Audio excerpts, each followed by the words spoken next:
मतलब बॉयज को भी प्रोटेक्शन की जरूरत है आज की डेट में। कोर्ट में महिला एक बार जाके कह दे कि हमारे साथ ये हुआ है तो मान लिया जाता है, और पुरुष पूरा परिवार चिल्ला रहा है, पूरा गांव चिल्ला रहा है कि भैया इसके साथ गलत नहीं हुआ है, लेकिन फिर भी वो नहीं माना जा रहा है।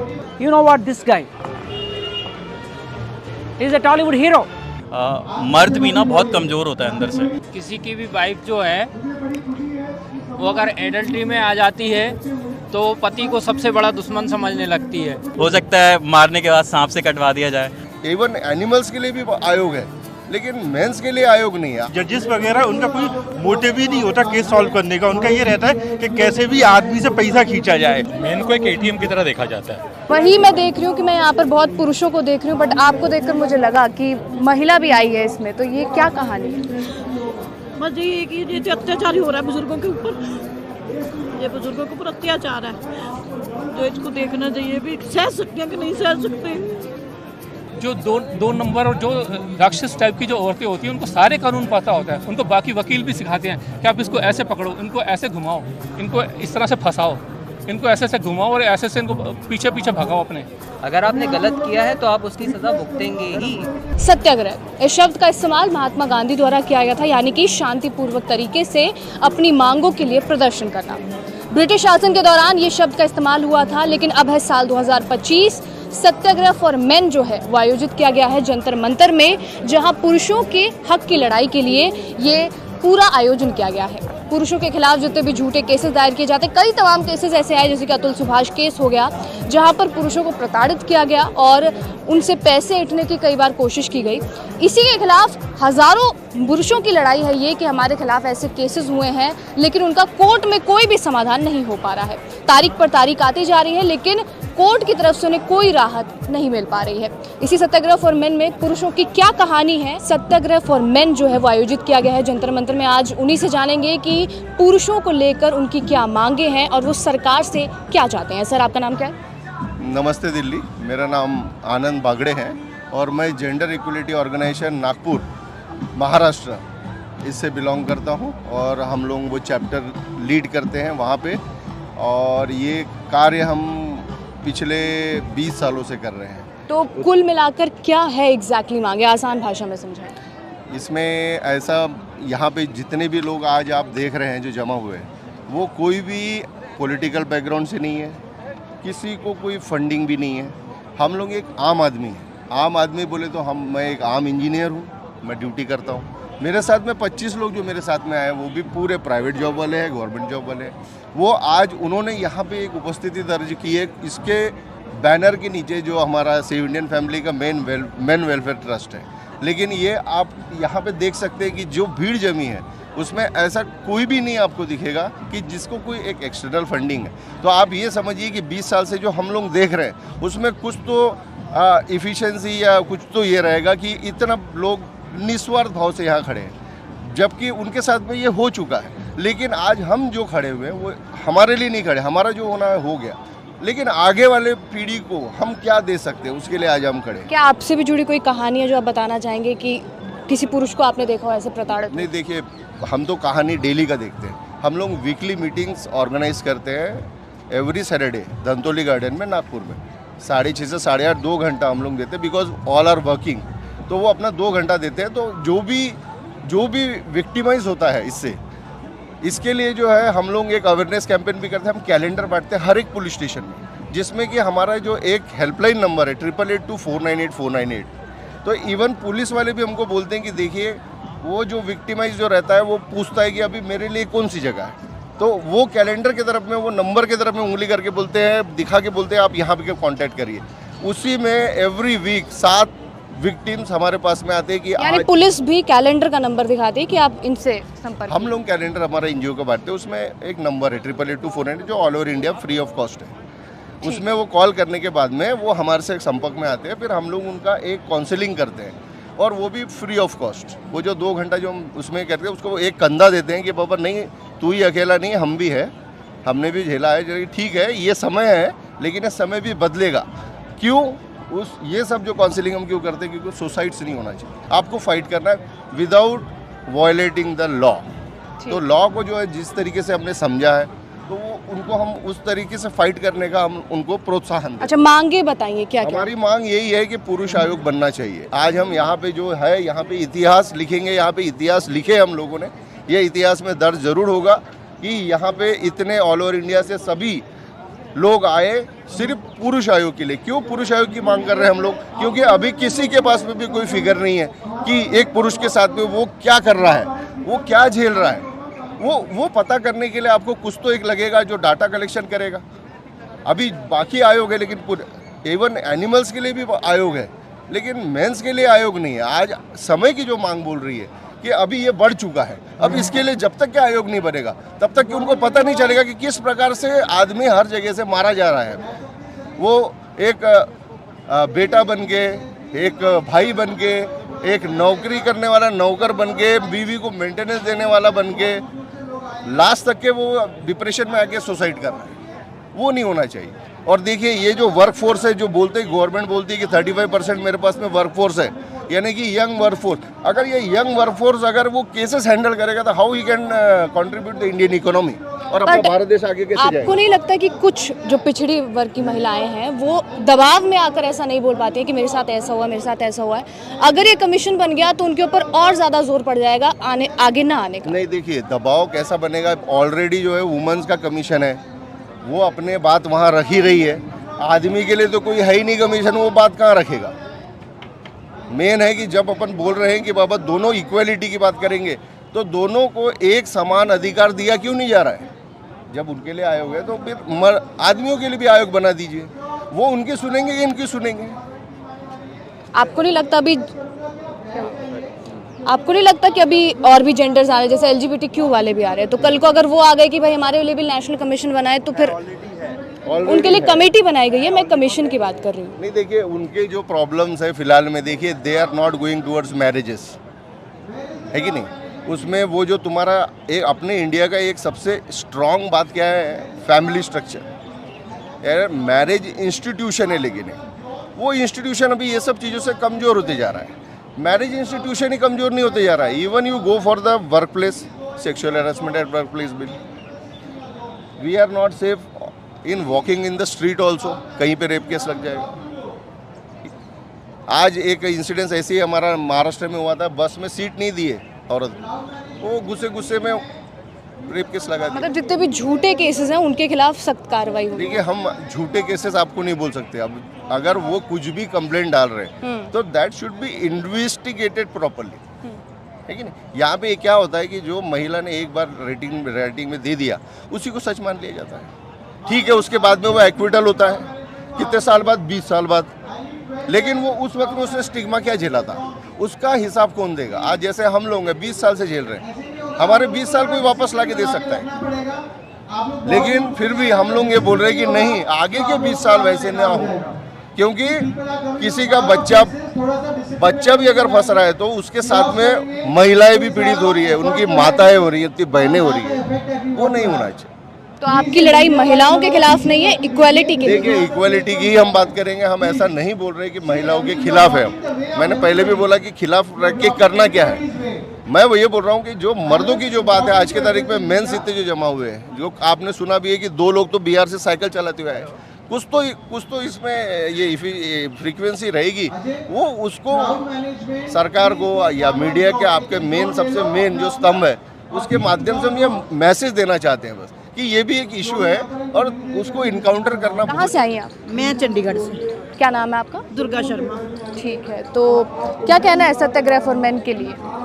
मैं तो मैडम कुछ नहीं, मेरे बेटे की शादी हुई है, उसके लिए मैं तो कह रही हूँ कि जो एक 6 महीने 7 महीने लड़की रही है, सब कुछ लेके भाग गई है, केस डाल दिया हमारे ऊपर, हमारा कोई कसूर नहीं है उसमें। अच्छा,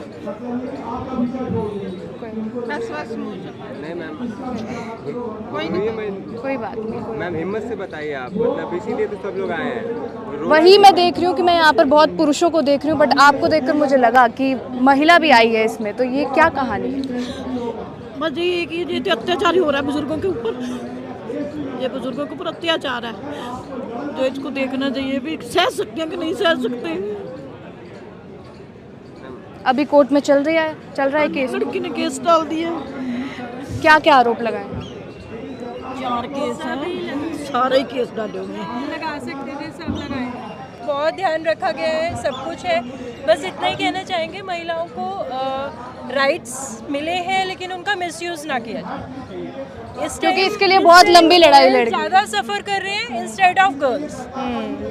मतलब बॉयज़ को भी प्रोटेक्शन की ज़रूरत है आज की डेट में। अगर ये हमने नहीं संभाला तो इसके हालात बहुत ख़राब होने वाले हैं। और अभी हमने रिसेंटली देखा ही है, बॉयज़ इतना अंदर घुट घुट के सुसाइड तक पहुंच गए, तो ये चीज़ों का थोड़ा ध्यान रखना चाहिए। और अभी कैसे हालात है परिवार में देख ही रहे हो, वहाँ पर ऐसे कुछ भी नहीं, जी रहे हैं, जीने वाले हालात नहीं है हमारे। और बेटे के खिलाफ क्या चल रहा है? केस डाला हुआ है, बेटे के रोज आना पड़ता है, इतनी दूर 400 किलोमीटर दूरी पे है। हाँ, हफ्ते में महीने में 4-5 बार ही आता है वो। लड़की पढ़ी लिखी जॉब करती है? ना जॉब तो कर रही है, बीएड की हुई है खाली उसने, पर ये है कि वहाँ पर जॉब कर रही है और फिर भी खर्चा मांग रही है, ये करना वो करना। क्या हुआ ऐसा कि ये पूरा केस? कुछ भी नहीं, घर से अच्छी वाली बेटी हुई थी, लेके गई है, दोबारा वापस नहीं आई। मेरे को प्लाट दो, मेरे को जो पैसा दो, मेरे को ये दो, कुछ नहीं। बेटी से मिलने दिया जा रहा है? ना, बिल्कुल नहीं, बेटी को तो शक्ल भी नहीं देखने देती हो।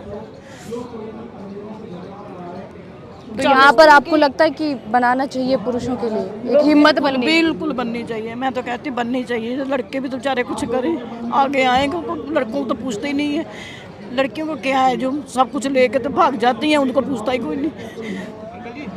बहुत आपकी हिम्मत की दाद देनी पड़ेगी कि आप ऐसे कहानी बता पा रही हैं। और बहुत बुरा हाल कर रखा है लड़कियों ने, मैं आपको बताऊं, बहुत बुरा हाल है। इनको पूछने वाला कोई होना चाहिए भी, नजायज बुजुर्गों को तंग कर रहे हो, क्यों कर रहे हो आप लोग? पनिशमेंट नहीं होती तभी फेक केसेस बढ़ भी रहे हैं, क्योंकि उनको पता है कि अगर हम फेक केस करने के बाद भी अगर हम पकड़े जाते हैं तो हमको कोई पनिशमेंट नहीं मिलेगी। मेरी वाइफ एडल्ट्री में है और उसको एक बच्चा भी है। केसेस चल रहे हैं मेरे पास 4-5, कोई मुझे राहत नहीं मिल रही। कब से केसेस चल रहे हैं? 2022 से मेरे पास केस चल रहे हैं, 4-5 केस उसने कर रखे हैं। अडल्ट्री में रह रही है, उसके बच्चा भी हो गया है। कहाँ से हैं आप? दिल्ली से ही। अच्छा, दिल्ली से ही हैं आप? हाँ जी, मेरी जॉब भी छूटने के कगार पर है, इन्हीं सभी केस उसके चलते हैं। तो अभी आप कभी लोअर कोर्ट में जाकर कर रहे हैं? हाँ जी, लोअर कोर्ट में है, लेकिन मुझे रिलीफ नहीं मिल रहा है और इसलिए हम चाहते हैं कि मेंस आयोग बनना चाहिए, मेंस कमीशन बनना चाहिए। मेंस की भी क्या एलिगेशंस लगाए गए आप? मेरे ऊपर सारे उसने एडल्ट्री के केस लगा रखे हैं, मारपीट के, और मतलब 4-5 केस हैं मेरे ऊपर। गुजारा भत्ता भी मेरे से ले रही है, इवन दैट वो एडल्ट्री में भी है और क्या नाम है, बच्चा भी हो गया उसके बाद भी वो मेरे पीछे पड़ी हुई है और केसेस सारे चल ही रहे हैं। बच्चे से मिलने दिया जा रहा है? नहीं, वो किसी और का बच्चा है, अडल्ट्री से बच्चा है। तो इसीलिए कहते हैं कि मेंस कमीशन बनना चाहिए और जिनको रिक्वायरमेंट है, ज़रूरत है लॉज की, उनके लिए भी लॉज बनने चाहिए, मेंस के लिए भी लॉज बनने चाहिए। हेलो, मैं डॉक्टर संदीप गोहे, मैं भोपाल से आया हूँ।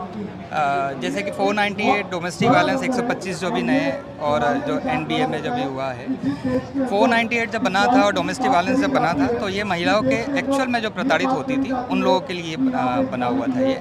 बट मगर अभी जो है इसका हम देख रहे हैं कि पूरा तरीके से मिसयूज़ हो रहा है।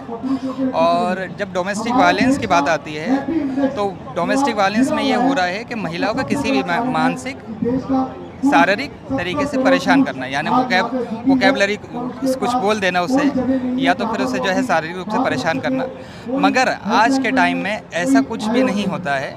कुछ महिलाएं जो है इसमें लूप पॉइंट देखकर अपने स्वार्थ के लिए, हम पूरे महिलाओं के अगेंस्ट नहीं हैं, क्योंकि हम भी महिला, हमारे समाज में, हमारे घर में भी महिला है।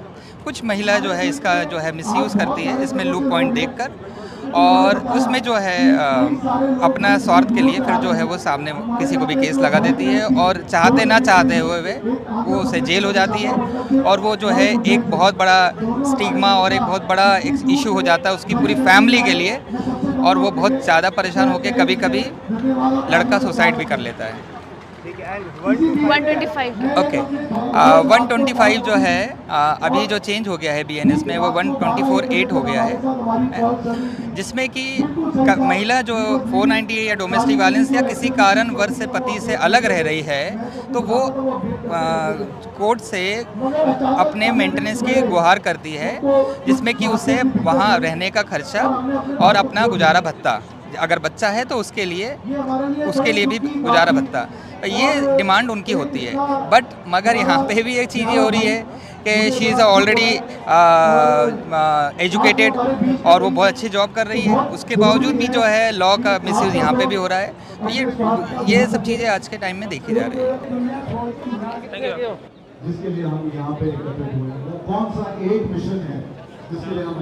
My name is RJ Shekhar Basha. I'm a radio jockey at Big FM, and I'm also the latest Big Boss 8 contestant in Telugu. I'm also a commentator before Star Sports.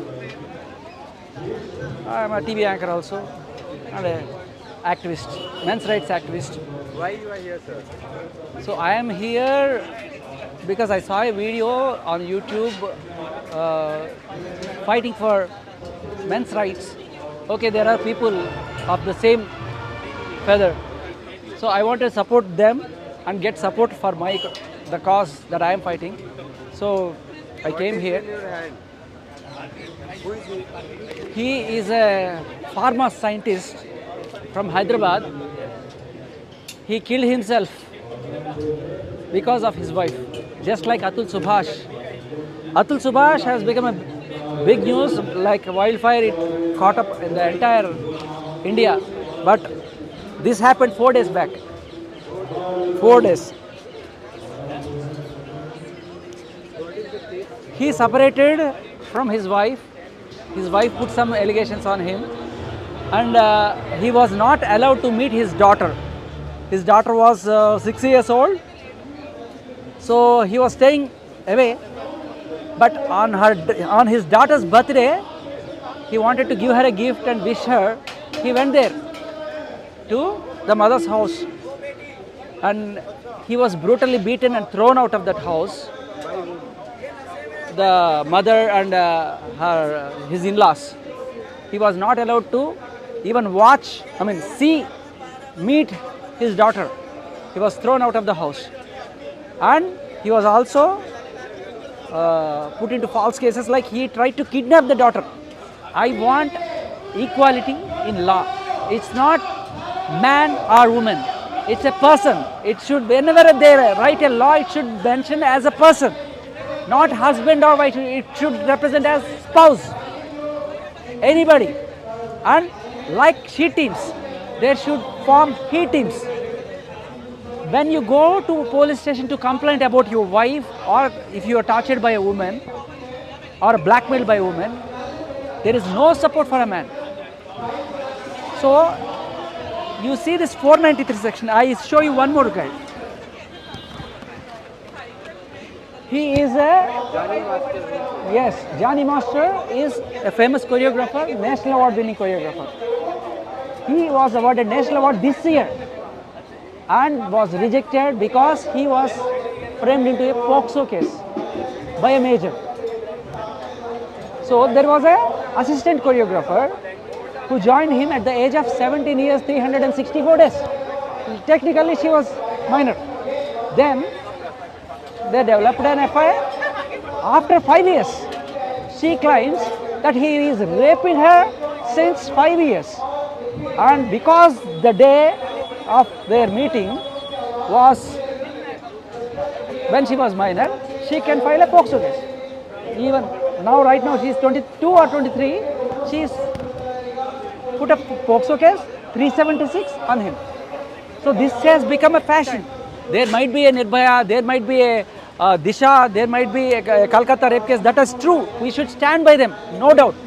But when you see 99% of the rape cases are put for harassing men or to extort money. This has become a employment for uneducated or those who doesn't want to do job. This is an easy money. You know what, this guy, He is a Tollywood hero. His name is Raj Tarun. So he was in living relation with a girl for 3 years. After that she broke up and she was there with another guy.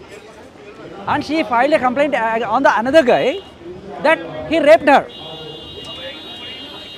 When she asked him to marry, because we were been living so many days, I am pregnant also, so you should marry me. On that day when she demanded, this guy raped her again. Raped her and assaulted her. Then she put a 376 on that guy. After a few days, she puts a case on this guy, hero. She was long time back with him and she wanted money. So this is 493, which is atrocious law. 493 IPC says when a woman and men are living together and they have sex for some time, and at one point of the time the girl wants to break up due to she might have better matrimonial bond or a better man, she is moving off.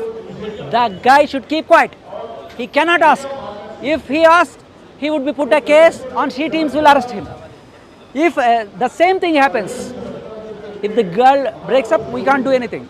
But if a guy breaks up, under section 493, she can file a case and 10 years of imprisonment just because the change of gender. If you are a man, you are liable for 10 years imprisonment. If you are a girl, you can walk away freely. This is atrocious, ridiculous law. So that 493 was on him, 376 was on him, custody was on